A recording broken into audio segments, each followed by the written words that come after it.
Assalamualaikum, halo semuanya, bertemu kembali dengan pembelajaran kimia. Nah, kali ini Bu akan membahas mengenai soal ulangan termokimia ya. Jadi kita sudah melakukan ulangan pada pertemuan sebelumnya. Kemudian dari soal-soal tersebut kita harus menganalisis. Jadi dalam termokimia itu termasuk pada submateri yang mana ada penentuan perubahan entalpi itu didasarkan pada 4 tema atau 4 submateri ya. Jadi yang pertama itu berdasarkan data hasil percobaan dengan kalorimeter, kemudian yang kedua itu menggunakan hukum Hess, yang ketiga itu berdasarkan data perubahan entalpi pembentukan standar, dan yang terakhir menggunakan data energi ikatan. Nah, dari soal ini kita bahas dulu soal yang pertama ini ya. Ini merupakan submateri yang berhubungan dengan hukum Hess ya. Nah, kemudian kita analisis dulu soalnya ya. Jadi diketahui tingkat energi dari suatu reaksi. Nah, jadi ini diagram tingkat energi. Kemudian yang ditanyakan apa? Yang ditanyakan adalah harga delta H3 ya. Nah, berarti mana delta H3? Nah, ini delta H3 ya. Kemudian di situ juga ada delta H1 dan ada delta H2.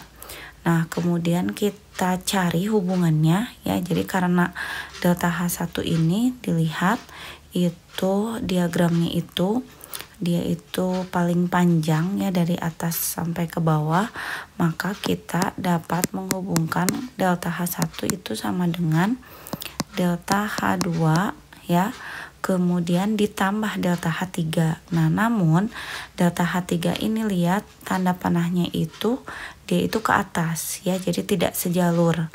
Maka kita bisa menuliskan sebagai negatif delta H3, atau delta H1 ini sama dengan delta H2 dikurang delta H3. Nah, kemudian karena yang ditanyakannya adalah delta H3, maka dia diperoleh dari apa? Delta H2 dikurangi delta H1. Maka kita tinggal masukkan nilainya. Delta H2 negatif 242 ya. Kemudian dikurangi delta H1-nya yaitu negatif 285. Nah, maka ini sama saja dengan negatif kali negatif itu positif ya. Jadi negatif 242 ditambah 285. Berapa? Delta H3 sama dengan positif 43. Apa satuannya? Lihat ini ya. Satuannya adalah kilojoule ya. Jadi jawabannya untuk soal pertama ini delta H3-nya kita peroleh 43 kilojoule ya. Nah, kemudian kita lihat lagi jenis soal yang berhubungan dengan hukum Hess lainnya ya. Ada di beberapa soal lainnya. Nah, tapi kita ambil soal yang bentuk diagramnya seperti ini. Nah, ini juga diketahui ya siklus energi sebagai berikut. Kemudian ditanyakannya apa? Ditanyakannya adalah perubahan entalpi 1 mol gas SO3 ya. Nah, jadi di sini cari perubahan entalpi pembentukan gas SO3. Mana SO3? Ini S tambah 3O2, SO2 ya. Nah, oh ternyata ini, nah dia salah ya di sini ya. Soalnya itu harusnya 2SO2 ini harusnya 2SO3 ini ya. Jadi ini 2SO3 ya. Lalu mana berarti yang kita harus hitung? Nah, yaitu delta H sama dengan X kilojoule ini. Nah, kita buat lagi rumusannya ya, persamaannya. Berarti delta H itu sama dengan kita beri tanda yang sebelah kiri delta H1 ini delta H2, maka delta H untuk pembentukan 2SO3 itu kita bisa mencarinya dengan cara melalui delta H1 ke sini ya, dan akhirnya ke delta H2. Nah, kemudian kita lihat tanda panahnya ini kan sudah sejalur ya dengan prosesnya, maka delta H ini diperoleh dengan menambahkan delta H1 dengan delta H2 begitu. Maka hasilnya negatif 593 kemudian ditambah dengan negatif 197 ya, atau berarti ini sama-sama dengan negatif karena kan positif kali negatif tetap hasilnya negatif ya. Maka kita langsung jumlahkan berapa, 3 tambah 7 10, kemudian 10 lagi 6 tambah 1 7 ya, negatif 700, satuannya adalah kilojoule. Nah, ini untuk 2 mol di situ karena koefisiennya 2 ya. Nah, berarti kalau 1 molnya berapa? Nah, 1 molnya maka sama saja dengan negatif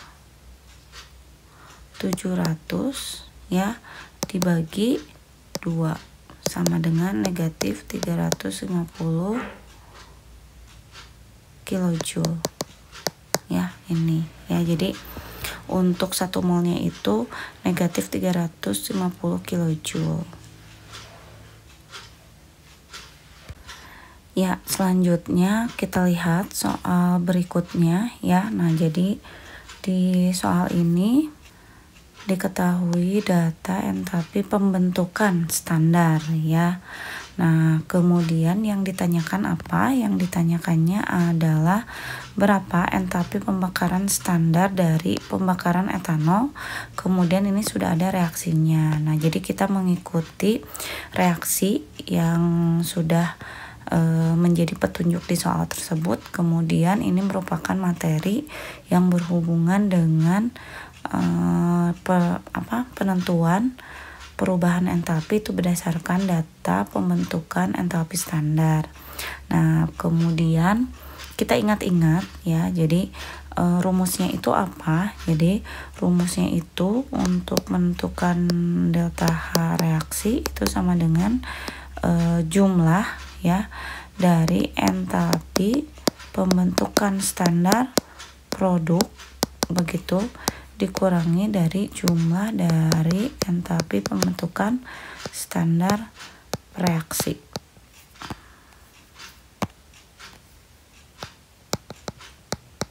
ya. Nah, jadi produk dikurangi reaksi. Nah, lalu ingat mana yang produk ya? Yang produk itu nah ini ya, ini adalah produk ya, ini produk. Nah, jadi sebelah kanan itu nanti dikurangi sebelah kiri. Nah, jadi delta H-nya itu diperoleh dari 2 kali entalpi pembentukan standar CO2 kemudian ditambah 3 kali entalpi pembentukan standar H2O. Nah, lalu nanti ini dikurangi dengan reaksinya ya, yaitu entalpi pembentukan standar C2H5OH dan entalpi pembentukan standar O2. Nah, jadi kan ini ada 3 molekulnya, berarti nanti dikali ya 3 nih. Nah, lalu diingat oksigen ini adalah unsur ya, dia unsur. Maka kalau unsur entalpi pembentukan standarnya ini harusnya entalpi pembentukan begitu. Pembentukan standarnya itu sama dengan 0 ya karena dia berupa unsur. Jadi delta H sama dengan 2 dikali negatif 394 kemudian ditambah 3 kali negatif 286 nih Nah, ini produk ya, dikasih tanda, kemudian nanti dikurangi tuh biar jelas ini ya, dikurangi langsung delta H dari C2H5OH yaitu negatif 266. Nah, kemudian kalian hitung ini ya, 2 kali negatif 393 hasilnya itu. Nah, ini sama dengan negatif 788 ya. Kemudian nanti ditambah dengan negatif 286 dikali 3 negatif 858 ini ya.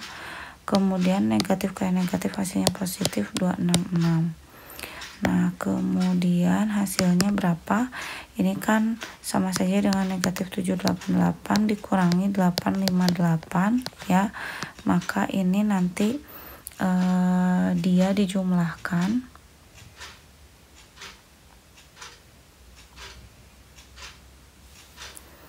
negatif 1646.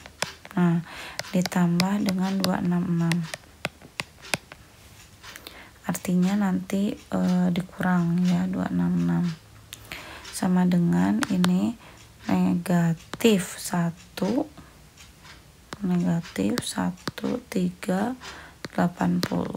itu ya.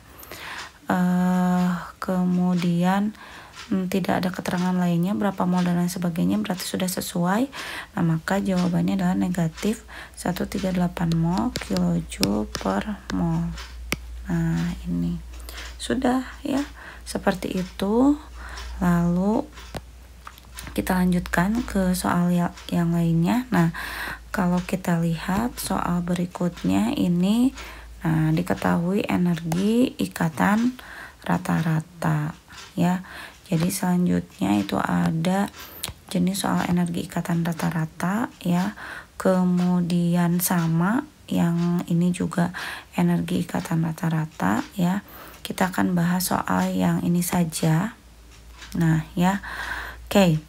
Nah, kalau sekarang untuk menentukan energi ikatan rata-rata itu, nah diingat lagi gimana rumusnya. Nah, delta H-nya itu dari jumlah energi ikatan apa? Kalau ini per reaksi dikurangi dari jumlah energi ikatan produk. Nah, kalau sekarang berarti reaksi di mana? Nah, ini kan tanda panahnya nih, ya. Berarti reaksi itu ada di sebelah kirinya, diingat-ingat, ya. Nah, kemudian kita kumpulkan dulu, ya. Reaksinya itu terdiri dari energi ikatan apa saja? Reaksi, ya. Ini kita analisis satu-satu. Ada ikatan C dengan H. Nah, berarti ada berapa ikatan C dengan H? 1, 2, 3, 4, 5. Nah, berarti 5 dikali energi ikatan C dengan H, gitu kan. Kemudian ada lagi 1 ikatan C dengan C. Kemudian ada juga 1 ikatan C rangkap dengan C, gitu. Lalu ada lagi ikatan I dengan I. Nah, kemudian kita masukkan nilainya, maka 5 kali CH itu adalah 413, berapa ini? Kemudian ini C yang tunggal ya ikatannya, berarti 348 begitu. Kemudian ada C yang rangkap 614 ini ya. Kemudian ada I dengan I, ini 1 kali 151 ya. Nah, nanti ini dijumlahkan. Nah, tapi Ibu punya cara lain begitu ya. Dengan yang produk kita kerjakan di sini. Nah, yang produk itu kan juga ada C dengan H ya. Ada berapa C dengan H-nya? Ini 1, 2, 3, 4, 5, 6. Nah, berarti ada 6 dikali CH. Nah, 6 kali sama kan 413. Nah terus kan nanti dikurang tuh reaksi kurangi produk. Nah jadi sebenarnya ini tuh 5 nanti dikurangi 6 berarti kan sisanya tuh 1 ya. Nah jadi di sini nih di produk yang kita hitung 1 kali CH ini aja gitu. Jadi langsung dapat 413 tuh kan. Terus kita di sini berarti tinggal menjumlahkan, ini berarti nggak usah ini kan, ini nggak usah, berarti langsung 348 nanti ditambah 614 kemudian 151 tambah 8 tambah 4 12 13 5 6 11 10 11. Nah kita dapat 113 tuh 1113 ya. Lalu produknya, nah ini hati-hati ada C dengan I. Nah berarti ada 2 C dengan I, berarti 2 kali mana C dengan I ini 240, itu berarti 480. Jumlahkan berarti ini 3, ini tadi 8 ya, tambah 198 dah. Jadi energi ikatannya itu nanti 1113 kurangi 893 dikurangi 3 kurangi 3 0 11 2, ini juga 10 2 ya itu. Dah bener kan. Nah kemudian hasilnya positif, ini 220 apa satuannya nih ya, kilojoule per mol.